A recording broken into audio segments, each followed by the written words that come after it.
La luna deslumbrante asoma entre los árboles.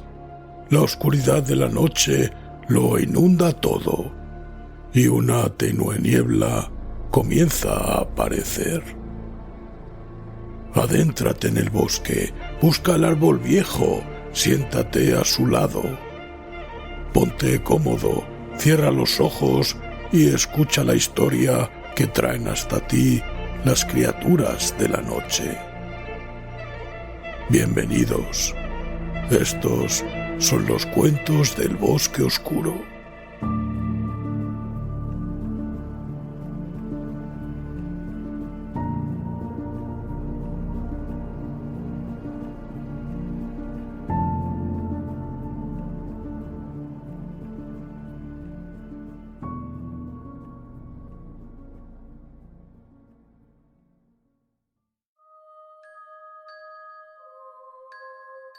Si te gusta lo que hacemos, recuerda suscribirte. Es totalmente gratuito y estarás al tanto de la aparición de nuevos audios. Y recuerda darle a me gusta antes de que acabe el audio, que no se te olvide. Quién sabe qué horribles pesadillas nos aguardan después.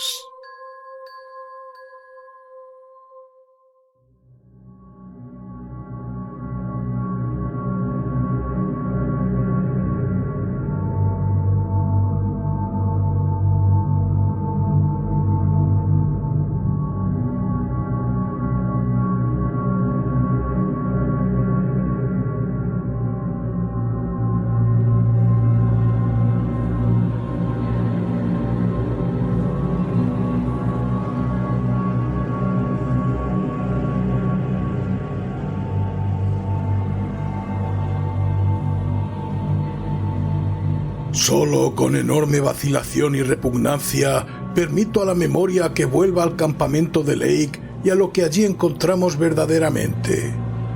Y aquella otra cosa que se encuentra más allá de las montañas de la locura. Siento la constante tentación de rehuir los detalles y dejar que las insinuaciones ocupen el lugar de los hechos y de las inevitables deducciones. Espero haber dicho ya lo suficiente para que se me permita mencionar apresuradamente lo demás, es decir, el horror del campamento. He hablado del terreno devastado por el viento, de los cobertizos dañados, del desorden de la maquinaria, de la inquietud de los perros, de la desaparición de trineos y otros objetos, de la muerte de hombres y perros, de la desaparición de Gedney y de los 6 ejemplares biológicos enterrados de forma que dijérase obra de un loco, procedentes de un mundo muerto hacía 40 millones de años y con sus tejidos extrañamente incólumes a pesar de todos los daños de la estructura. No recuerdo si he dicho que cuando contamos los cadáveres de los perros advertimos que faltaba uno. No pensamos mucho en ello hasta más tarde, y en realidad solo lo hemos hecho Danforth y yo. Lo principal que he venido callando tiene que ver con los cadáveres y con ciertos detalles sutiles que pueden dar o no una especie de explicación horrenda e increíble del aparente caos. En su momento traté de mantener la mente de todos alejados de estas cosas, pues era mucho más sencillo y mucho más normal achacarlo todo a un ataque de locura de algunos de los hombres del grupo de Lake. Por el aspecto que ofrecía todo, el viento demoníaco, llegado desde las cumbres, debió bastar para enloquecer a cualquiera que se hallara en aquel centro de todo el misterio y toda la desolación de la tierra.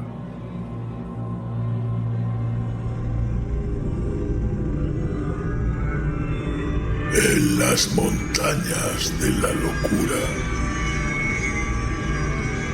de Howard Phillips Lovecraft.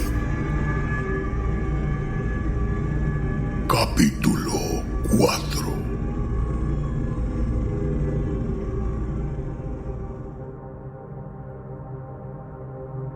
La anomalía que lo remataba todo era naturalmente las condiciones en las que se hallaban los cadáveres, tanto los de los hombres como los de los perros.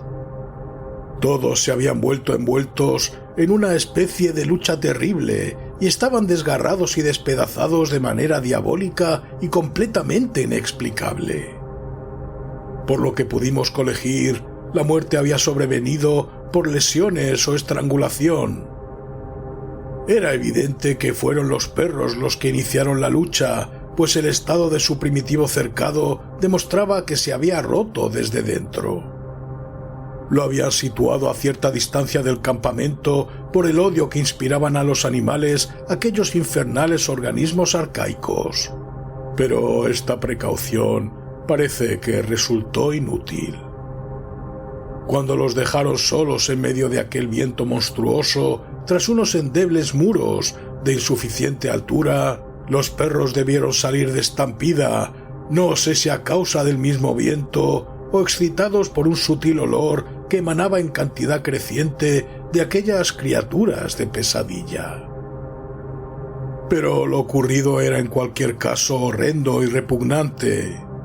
Tal vez sea mejor que deje a un lado los escrúpulos y diga al fin lo peor, aunque manifieste categóricamente la opinión de que, a juzgar por las observaciones directas y las rigurosas deducciones que hicimos tanto Danforth como yo, el por entonces desaparecido Gedney nada tuvo que ver con los abominables horrores que encontramos. He dicho que los cadáveres estaban espantosamente destrozados, pero ahora debo añadir que algunos de ellos mostraban incisiones muy curiosas, hechas a sangre fría y de la manera más inhumana. Me refiero tanto a los perros como a los hombres. Los cuerpos más sanos y gruesos de cuadrúpedos y bípedos estaban despojados de las partes más carnosas, como si hubieran pasado por manos de un hábil carnicero, y en torno suyo había sal esparcida, procedente de las cajas de provisiones que se hallaban en los aeroplanos y que habían sido saqueadas, lo que evocaba las más horribles imágenes. Todo había ocurrido en uno de los rudimentarios cobertizos del cual habían sacado uno de los aeroplanos. Los vientos habían borrado después todas las huellas que hubieran podido servir de base de una teoría plausible. Los trozos de ropas que estaban esparcidos, arrancados brutalmente de los cuerpos que mostraban las incisiones, no ofrecían ningún indicio.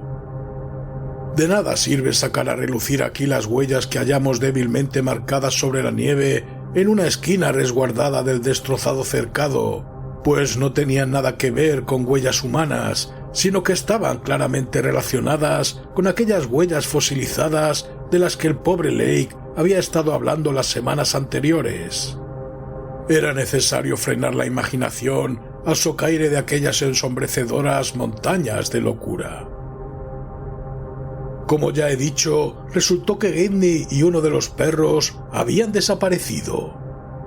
Al descubrir aquel terrible cobertizo, habíamos echado de menos a 2 perros y a 2 hombres, pero la tienda de disección, poco dañada, en la que entramos después de investigar las monstruosas tumbas, tenía algo que revelarnos.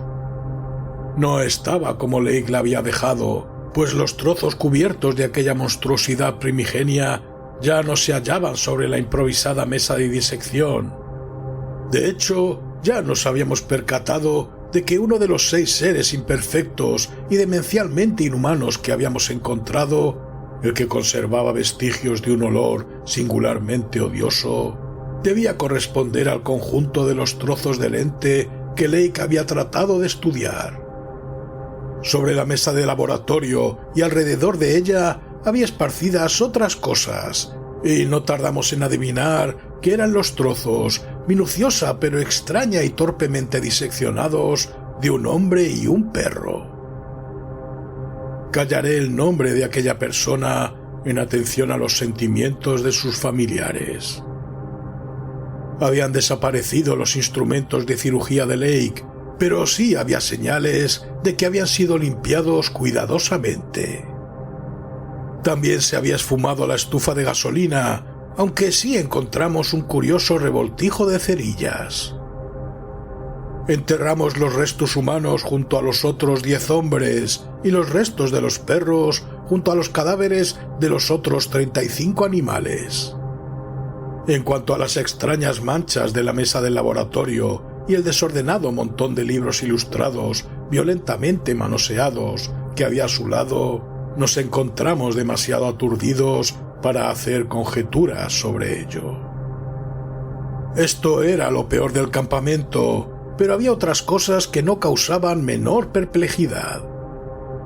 La desaparición de Gidney, de uno de los perros, de los 8 ejemplares biológicos indemnes, de los 3 trineos y de ciertos instrumentos, libros técnicos y científicos, material de escritura, linternas con sus correspondientes pilas, provisiones y combustible, aparatos de calefacción, tiendas de repuesto, trajes de pieles y cosas semejantes, estaban más allá de cualquier hipótesis razonable.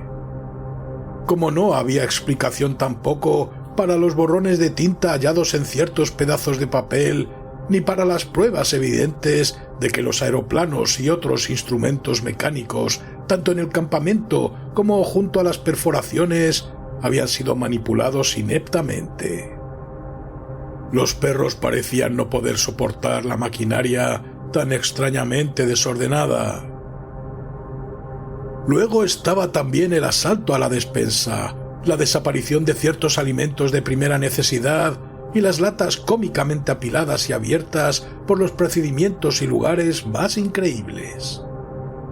La abundancia de fósforos esparcidos, intactos, rotos o gastados, constituía otro enigma menor, así como 2 o 3 lonas de tienda y algunos abrigos de pieles que encontramos tirados en el suelo con cortes hechos al parecer al azar, pero que posiblemente se hicieron al tratar de adaptar unas y otros a usos difíciles de imaginar. El maltrato dado a los cuerpos humanos y caninos y la demente inhumación de los ejemplares arcaicos encajaban con aquella aparente locura destructora. Con vistas a una eventualidad como la que estamos viviendo ahora, fotografiamos cuidadosamente todas las muestras de besánico desorden perceptibles en el campamento.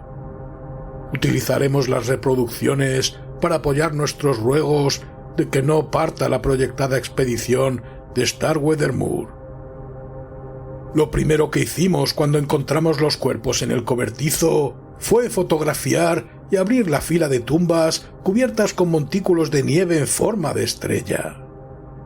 No pudimos sino advertir la semejanza que había entre aquellos monstruosos montones de nieve con sus conjuntos de puntos agrupados y la descripción que nos había hecho el desgraciado Lake de los insólitos pedazos de esteatita verdosa. Y cuando encontramos algunos de estos pedazos en el gran montón de minerales, advertimos que la semejanza era efectivamente muy grande. He de decir claramente que toda aquella configuración recordaba abominablemente la cabeza en forma de estrella de aquellos seres arcaicos, y todos estuvimos de acuerdo en que esta semejanza debió de ejercer una poderosa influencia en la mente de los hombres de Lake, hipersensibilizados por el cansancio. Porque la locura, centrada en Gidney como único posible superviviente, fue la explicación espontáneamente adoptada por todos, al menos en cuanto a lo que se expresó verbalmente, aunque no incurriré en la ingenuidad de negar que cada uno de nosotros probablemente abrigaba las más descabelladas explicaciones que la cordura nos impidió formular. Sherman, Pavody y McTighe realizaron aquella tarde un largo vuelo sobre el territorio de los alrededores y escudriñaron el horizonte con prismáticos en busca de Gidney y de los varios seres desaparecidos, pero nada se pudo averiguar. El trío explorador informó que la cordillera se extendía interminablemente hacia la derecha y hacia la izquierda, sin disminuir de altura ni mostrar cambio esencial de la estructura. En algunos picos, sin embargo, las formaciones de cubos y bastiones eran más claras y acusadas, y presentaban semejanzas doblemente fantásticas con las ruinas de las tierras altas de Asia pintadas por Roerich. La distribución de las crípticas bocas de cueva en las negras cimas desprovistas de nieve parecía más o menos regular hasta donde la vista podía alcanzar. A pesar de todos los horrores presentes, conservamos celo científico y curiosidad suficientes como para preguntarnos acerca de las regiones desconocidas que se hallarían al otro lado de las misteriosas montañas. Como dijimos en nuestros partes, siempre cautelosos, descansamos a medianoche después de un día de espanto y desconcierto, mas no sin antes esbozar un plan provisional para sobrevolar una o varias veces más la cordillera con un aeroplano poco cargado, máquina de fotografías aéreas y equipo de geología a partir de la mañana siguiente. Se decidió que Danforth y yo hiciéramos la primera tentativa y con el propósito de despegar temprano nos levantamos a las 7, pero el fuerte viento mencionado en nuestro sucinto boletín para el mundo exterior retrasó la partida hasta casi las 9. Ya he repetido el relato no comprometedor que hicimos a los hombres del campamento y que retransmitimos al exterior a nuestro regreso 16 horas después de nuestra partida. Ahora me incumbe el tremendo deber de ampliar ese informe, rellenando los vacíos que he callado por piedad con insinuaciones de lo que verdaderamente vimos en el oculto mundo ultramontano, insinuaciones de las revelaciones que finalmente han conducido a Danforth a una crisis nerviosa. Quisiera que él añadiera unas palabras sinceras acerca de lo que cree que él solamente vio, aunque se trata probablemente de una figuración provocada por los nervios, y que fue tal vez la gota que colmó el vaso dejándolo en el estado en que se encuentra, pero se muestra firme en contra de eso.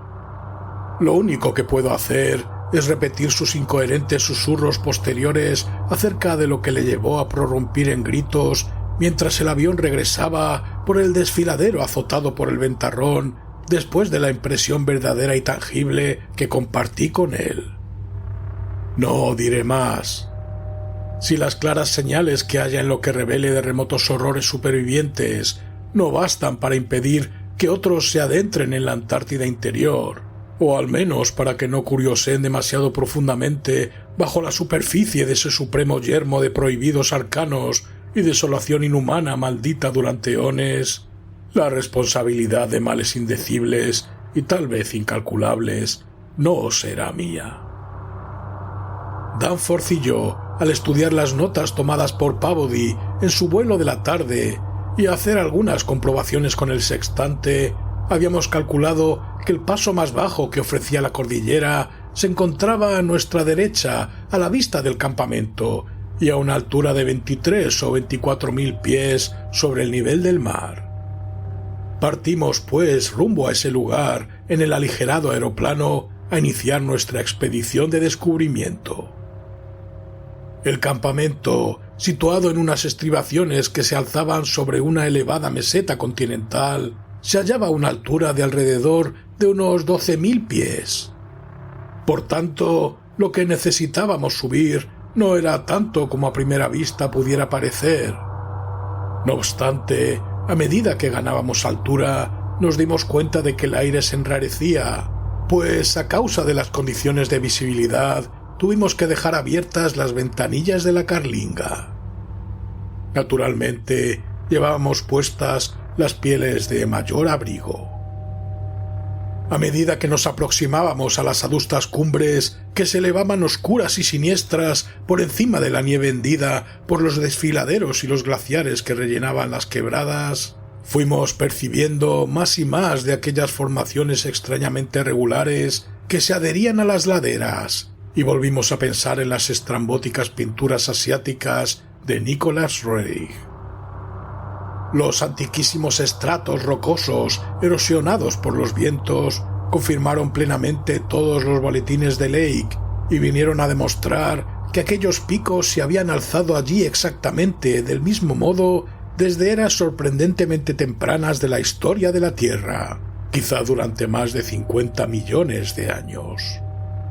Era imposible saber qué altura habían tenido en otro tiempo, pero todo en esta extraña región señalaba la influencia de oscuras condiciones atmosféricas poco favorables a los cambios y aptas para retardar el acostumbrado proceso climático de desintegración de las rocas. Pero lo que más nos fascinó e inquietó fue el revoltijo de cubos regulares, de bastiones y de bocas de cueva que vimos en las laderas. Los estudié con la ayuda de los prismáticos y los fotografié mientras Danforth pilotaba. De vez en cuando le relevaba, aunque mi pericia como aviador no pasaba de ser la de un aficionado, para permitirle que utilizara los prismáticos. Podíamos ver sin dificultad que gran parte de los cubos eran de cuarcita arcaica más bien arenosa, distinta de todo cuanto podíamos ver en grandes extensiones de terreno de la superficie general, y también que su regularidad era muy grande y misteriosa hasta un punto que el pobre Lake apenas había podido sugerir. Como él había dicho, tenían los bordes desmoronados, redondeados debido a incontables eones de erosión salvaje, pero su inexplicable solidez y la dureza del material de que estaban formados habían logrado que perduraran a pesar de todas las inclemencias. Muchas de sus partes, especialmente las más cercanas a las laderas, parecían ser de sustancia idéntica a la de la superficie rocosa que las rodeaba. Todo ello recordaba las ruinas de Machu Picchu en los Andes o los primitivos muros de los cimientos de Kish excavados por la expedición del Field Museum de Oxford en 1929. Y tanto Danforth como yo tuvimos esa misma impresión de que se trataba de bloques ciclópeos separados que Lake había atribuido a Carroll, su compañero de vuelo. No me era posible, la verdad sea dicha, explicar la presencia de tales cosas en aquel lugar, y me sentí extrañamente humillado como geólogo. Las formaciones ígneas, como son las volcánicas, presentan con frecuencia extrañas regularidades, como la afamada calzada de los gigantes de Irlanda, pero esta sobrecogedora cordillera, pese a las primeras suposiciones de Lake acerca de la existencia de conos volcánicos humeantes, tenía por encima de todo una estructura que evidentemente no era volcánica. Las curiosas bocas de cueva, en cuyas cercanías parecían abundar más las insólitas formaciones, presentaban por su regularidad otra incógnita, aunque menos que la primera. Como había dicho el boletín de Lake, eran aproximadamente cuadradas o semicirculares, como si una mano mágica hubiera dotado de una mayor simetría a los orificios naturales. Su abundancia y distribución eran notables y hacía pensar si toda la zona estaría a modo de panal, llena de túneles labrados en la piedra caliza por la tenacidad de las aguas. Nuestras miradas no pudieron penetrar muy profundamente en las cuevas, pero sí vimos que no había estalactitas ni estalagmitas. Fuera, la parte de las laderas inmediatamente próximas parecía invariablemente lisa y regular, y Danforth tuvo la impresión de que las pequeñas grietas y hoyos producidos por la erosión tendían a mostrar insólitas configuraciones. Influido como estaba por los horrores y misterios encontrados en el campamento, me dio a entender que aquellos hoyos recordaban vagamente los grupos de puntos que salpicaban los primigenios trozos de esteatita verdosa tan atrozmente copiados en los túmulos de nieve, dementemente concebidos, que cubrían las 6 monstruosidades enterradas. Habíamos ascendido gradualmente al volar sobre las estribaciones más altas y a lo largo de la garganta relativamente baja que habíamos elegido. A medida que avanzábamos, mirábamos algunas veces hacia la nieve y el hielo del camino por tierra, y nos preguntamos si hubiéramos podido tratar de llevar a cabo la expedición con el equipo más sencillo de épocas anteriores. Y vimos con sorpresa que el terreno no era difícil en la medida que suele ser en esos lugares, y que, pese a las grietas de los glaciares y a otros obstáculos duros de vencer, no era probable que la dificultad del terreno hubiese detenido los trineos de un Scott, un Shackleton o un Amundsen. Algunos de los glaciares parecían llevar a gargantas que los vientos limpiaban de nieve con rara continuidad, y cuando llegamos al paso que habíamos elegido, vimos que éste no constituía una excepción.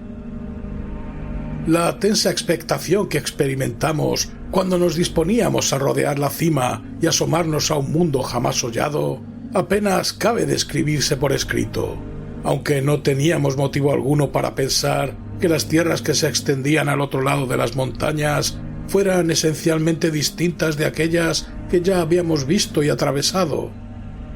El aire de maligno misterio de aquella barrera montañosa y el incitante mar de cielo opalescente fugazmente entrevisto entre las cumbres era algo tan tenue y sutil que no cabe explicarlo con palabras. Se trataba más bien de una cuestión de difuso simbolismo psicológico y de asociaciones estéticas. Un algo antes mezclado con pinturas y poemas exóticos y con mitos arcaicos que acechaban en libros rehuidos y prohibidos.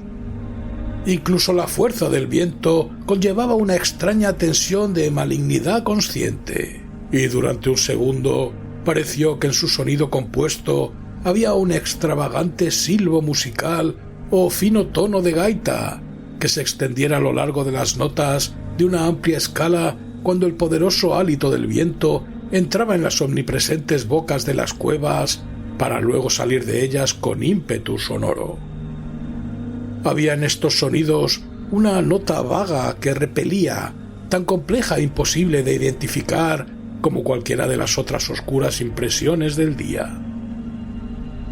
Nos encontrábamos ahora, después de la lenta ascensión, a una altura de 23.570 pies, según el barómetro, y habíamos dejado atrás definitivamente las regiones de suelos cubiertos de nieve.